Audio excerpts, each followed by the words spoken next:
estava acompanhado por um carro de escolta. De repente, na altura de San Jerônimo, um indivíduo que aparentemente viajava em um veículo cinza, guieta, carregava uma metralhadora e disparou uma rajada da mesma para o veículo onde o Sr. Stanley estava viajando. O Sr. Stanley morreu instantaneamente. Foi assim que se anunciou como notícia de última hora o crime em que Paco Stanley perdeu a vida, uma das figuras mais representativas da televisão mexicana que havia terminado de fazer seu programa matinal horas antes de se encontrar cara a cara com a morte. Os fatos eram tão recentes que a informação variava a todo momento. A princípio, falou-se de uma tentativa de privação de liberdade após um roubo. Dizia-se que a vítima era um funcionário público, mas ninguém podia confirmar. No entanto, aquele 7 de junho, 25 anos atrás, havia sido um dia bastante particular para o apresentador, que sabia que este apresentador era estrela da Televisa e da TV Azteca. Mas horas antes em seu programa, uma após a outra, se chamava este, ele havia recebido uma nota que o surpreendeu a tal ponto de abandonar o estúdio sem aviso prévio. Obrigado, senhor. Muito obrigado, senhor. Pedrosa, para a cabine. Vai, senhor. Vai ao banheiro. Ao voltar, ele parecia nervoso, já não usava mais o casaco, uma mudança de roupa que era um pouco comum. Muitos acreditam que naquela nota estava sua sentença de morte. Mas como foram suas últimas horas? Foi uma tentativa de privação de liberdade? Como Paco Stanley se envolve no crime organizado? Bem, neste vídeo vamos tentar responder todas essas perguntas, além de conhecer as teorias que cercam este crime que, até hoje, continua gerando mais perguntas do que respostas.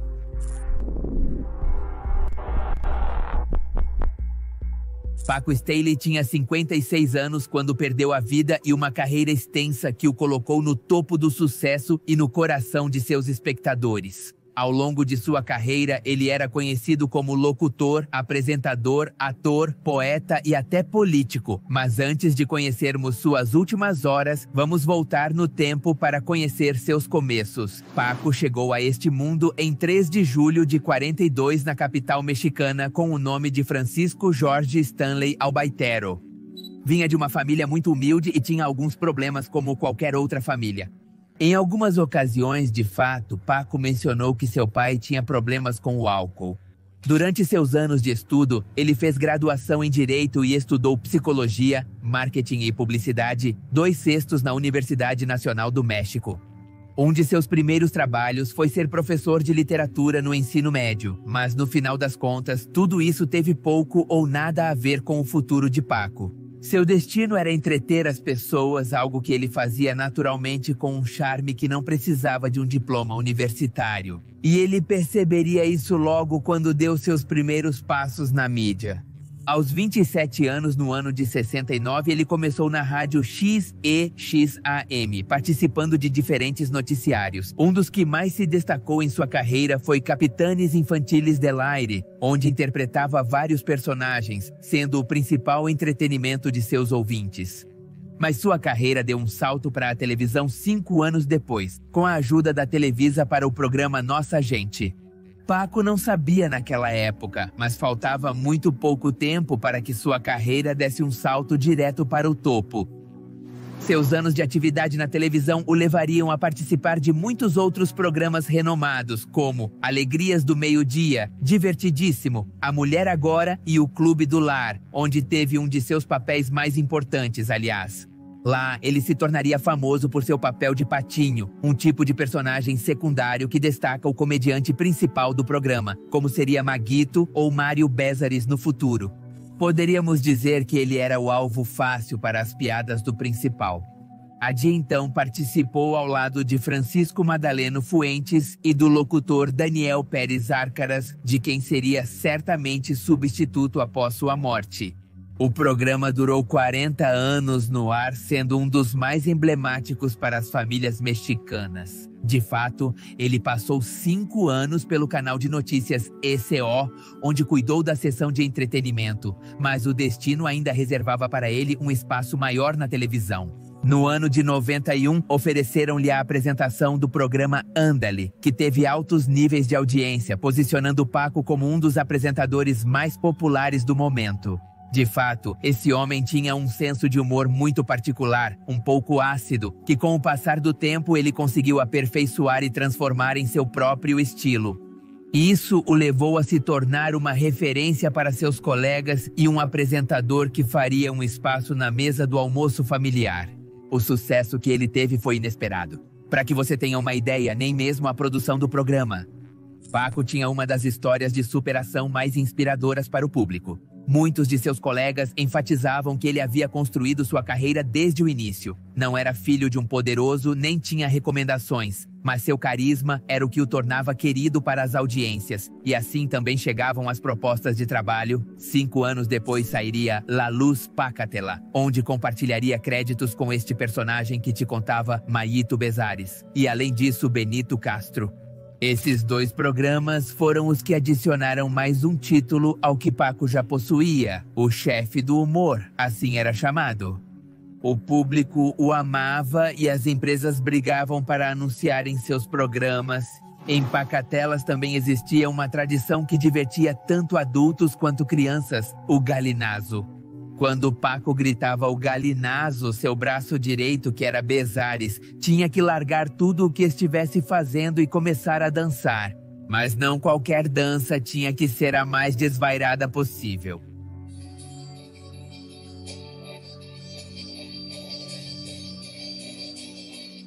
Houve de fato um dia em que o galinazo deixou de ser engraçado para alertar algumas pessoas que notaram certos movimentos estranhos em Bezares e Paco. A música começou a tocar e Mayito soltou tudo para começar sua rotina. Em um momento de loucura e excitação, ele pulou do chão uma e outra vez sem perceber que em um desses movimentos bruscos, uma bolsinha muito pequena com um conteúdo branco escorregou do seu bolso e caiu no chão. Que em milhares e milhares de entrevistas, Bezares disse que não era o ouro branco. Você sabe a qual me refiro, mas parece que era, embora ele negue. Embora no momento tenha sido algo desconfortável, com o tempo foi um episódio esquecido, mas não por muito tempo. Anos mais tarde, este incidente voltaria a ser o assunto de todos, aparentemente uma peça perdida de um quebra-cabeça. Mas não vamos nos adiantar tanto. Vamos para um ponto na história de Paco que marcou um antes e um depois em sua carreira. No final dos anos 90 aconteceu o inesperado. Paco deixou a Televisa e assinou contrato com a concorrência, a TV Azteca. Mas o que o levou a fazer isso? Pacatelas era um sucesso estrondoso. Tinha uma grande produção, convidados de luxo, grandes audiências, mas também era um show imprevisível. Não se sabia como Paco iria reagir ou que loucura surgiria no próprio dia do programa. Ele teve momentos desconfortáveis com as mulheres convidadas. O caso mais chamativo foi a visita de Shakira, que naquela época tinha apenas 19 anos. Quanto tempo você tem como cantora? Iniciei na música aos 10 anos. Faz. Muito pouco. Sim. Relativamente novo. Anos atrás. Você tem 19 anos, sim, eu tenho... 19 anos não. Pode ser.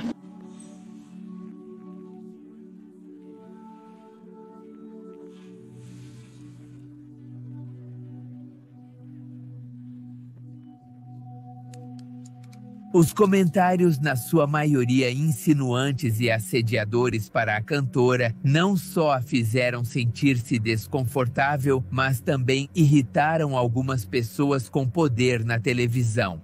Mas enfim, disse que este foi o momento em que a relação do apresentador e da empresa se rompeu. Foi assim que meses depois foi feito o anúncio de que tanto Paco quanto Mário passaram a fazer parte da programação da TV Azteca, a concorrência direta da Televisa. E assim ganhava vida um após o outro, um programa com o mesmo formato de Pacatelas, onde a dupla de Paco e Mayito se encontravam no centro do palco, interagindo e fazendo rir um público presente no estúdio e também em suas casas. Esse público também interagia com eles enviando cartas e ligando ao vivo, e isso se tornava um segmento do programa. Além disso, recebiam convidados, faziam entrevistas, apresentavam um segmento de notícias do show, entre muitas outras coisas. O programa era um sucesso, como esperado, mas ninguém imaginava naquele momento que a vida de um após o outro seria curta, já que tanto o programa quanto o próprio Paco tinham pouco tempo restante. Era segunda-feira, 7 de junho de 99. A produção se preparava para começar com a transmissão ao vivo de uma após a outra. Paco estava pronto para começar quando, em outros momentos, ele incitava a começar com o Abutre, mas só riam, pois não era possível devido ao dedo quebrado. De fato, eles então passaram para a sessão de saudações, onde ele leu algumas mensagens recebidas dos seguidores do programa. Quase apressado e como se fosse uma tarefa chata, até que uma das mensagens o fez parar abruptamente. Vamos com o Maíto, que tem uma surpresa para nós. Pouco a pouco o Maíto chegou. Muito obrigado, senhor. Muito obrigado. Senhor! Pedro Sá. Para a cabine. Já voltou. Vai, senhor. Vai ao banheiro. 2 horas, a previsão do tempo, 2 horas.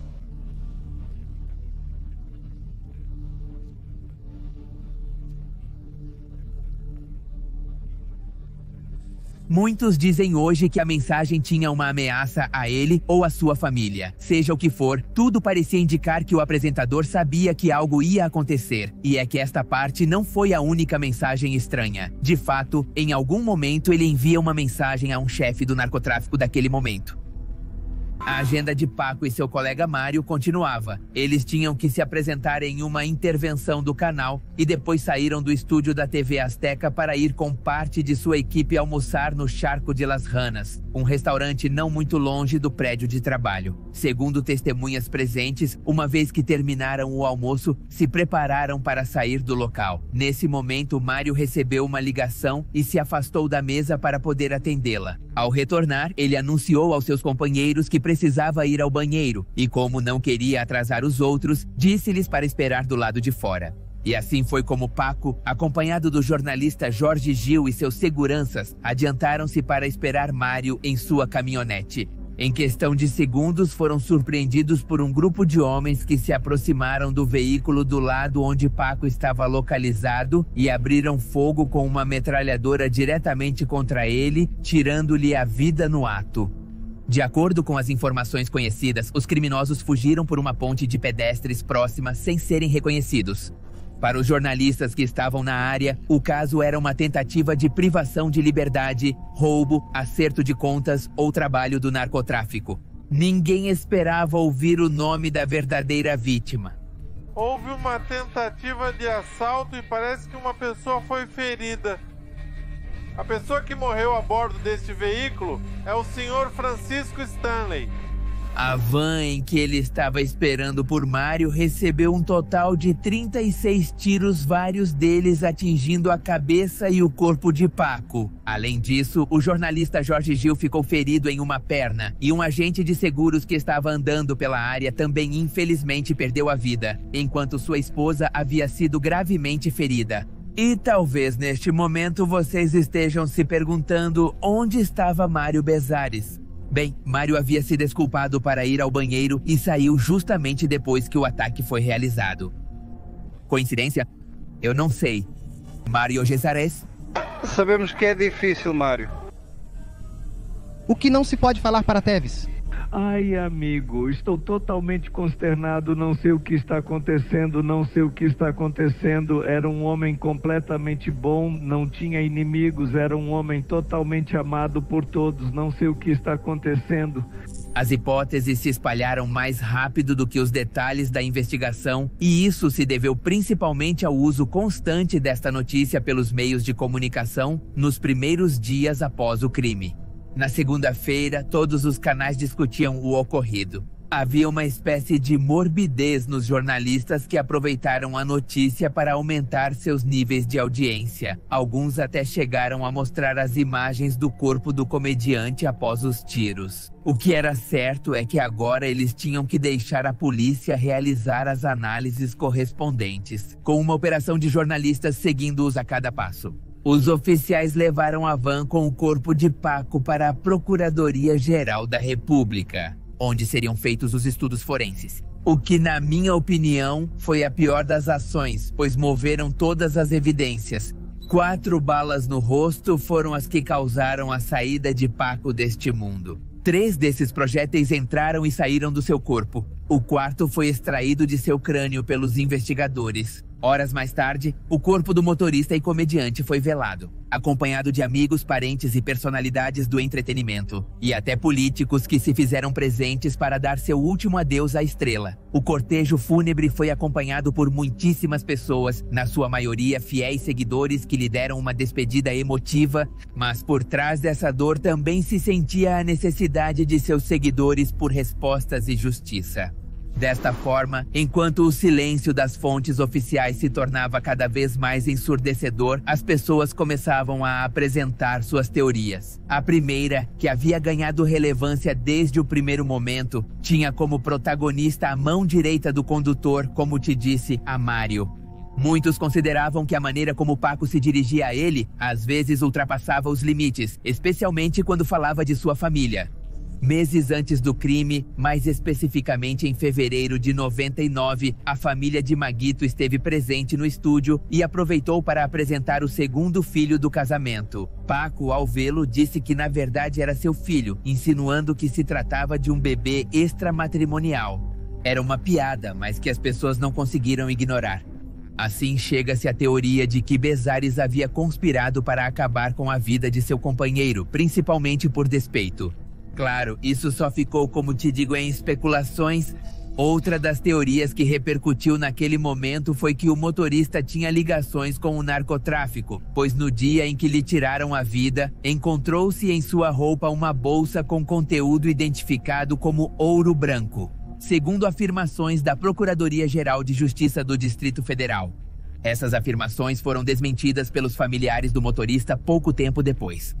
Apesar de ter sido desmentido, como te digo, é impossível não lembrar daquele momento do ano de 96 quando Paco recebeu um presente com uma nota de Maio Zambada. Que também nesta parte estou me lembrando que se diz. Outro boato mais é que este homem era, digamos, o traficante para a Televisa. Não sei se é verdade. Mas enfim, por outro lado, se vocês não assistiram aos vídeos em que falamos sobre o cartel de Sinaloa, também é necessário que saibam que o Maio Zambada é, junto com o Chapo e o Azul, um dos líderes do maior cartel do México. Uma pessoa que, colocando de maneira simples, é melhor ter como amiga do que como inimiga. Então, esse evento destacou uma severa onda de críticas da mídia contra o então chefe de governo do Distrito Federal, bem como contra o então procurador pelo crescimento desenfreado da violência que se vivia na cidade. No entanto, era difícil duvidar que esse atentado não tivesse sido perpetrado pelo crime organizado, teoria que ganhou mais peso quando se confirmou que o crime havia sido cometido por assassinos profissionais, algo que gerou numerosas discussões e debates durante as investigações. Assim, em meio a toda a confusão, uma testemunha-chave chamada Luiz Valência, que disse ter sido o cozinheiro do líder do cartel de Colima, afirmou que o crime contra Paco foi ordenado da prisão, devido às dívidas que tanto ele quanto Bezares haviam acumulado com o cartel. Isso levantou a questão de se isso foi o que disseram a Maguito na ligação telefônica que ele recebeu ao final do almoço com seu colega, essa ligação bastante estranha. Além disso, se falamos de tráfico de drogas, não podemos deixar de fora a teoria de lavagem de dinheiro. Acreditava-se que Paco estava envolvido em um projeto de lavagem de dinheiro. Aqui, volto a repetir, acreditava-se que o motorista era uma espécie de laranja dos criminosos que finalmente acabaram com sua vida. Poucas semanas após sua morte, 2 dos colaboradores do motorista em seu programa foram incriminados como autores intelectuais dessa perda, que foram Mário Bezares e a decana Paola Durante. A teoria de que Stanley consumia ou vendia substâncias e a suspeita de Bezares como um dos responsáveis pela sua morte se fortaleceram ainda mais quando se trouxe à tona aquele momento desconfortável no meio do abutre e... a infame bolsinha que cai do bolso de Maito, que sempre disse, como te disse no início, que não era ouro branco. Mas enfim, quem sabe, apenas 2 semanas após o crime, Bezares foi então detido em um hotel na capital mexicana, pois se dizia que ele planejava fugir do país. Em 2 de setembro do mesmo ano, foi formalmente decretada a prisão contra Mário, Paola Duarte, Erasmo Pérez Garnica, apelidado de El Cholo, José Luiz Rosendo Martínez e Jorge Garcia Escandon. As autoridades os tinham como principais suspeitos, mas em janeiro de 2001 eles foram libertados condicionalmente por falta de provas para culpá-los do crime.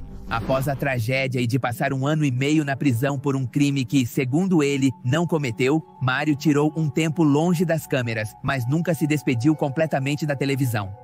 Desde 2010, Maguito apresenta o programa... Bem, apresentava um programa porque já acabou, chamado Acábatelo na Multimédios, um programa bastante ruim.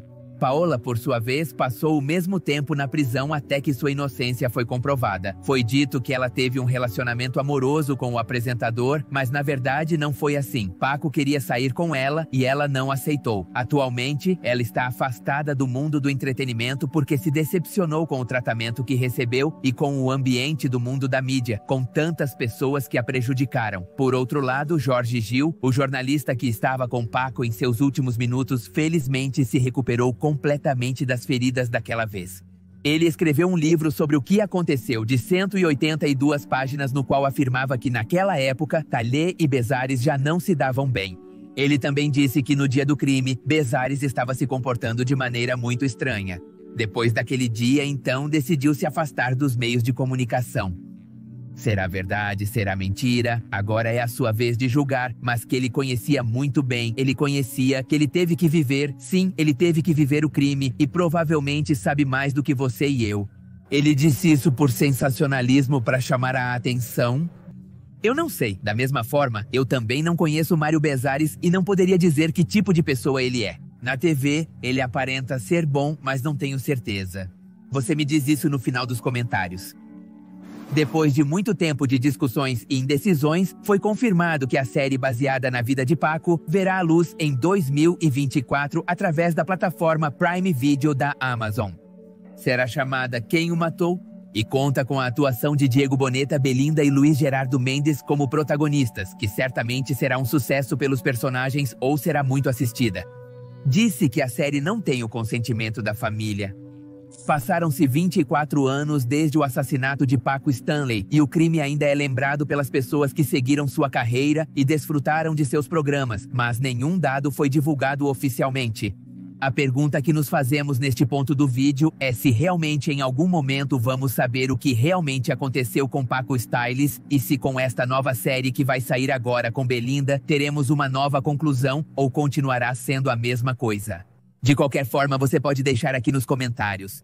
Se aprecia vídeos deste tipo, agora todas as quintas tem o podcast Muitos Mais Mistérios que faço com Edson. Encontre-o no Facebook, YouTube e em todas as plataformas de áudio.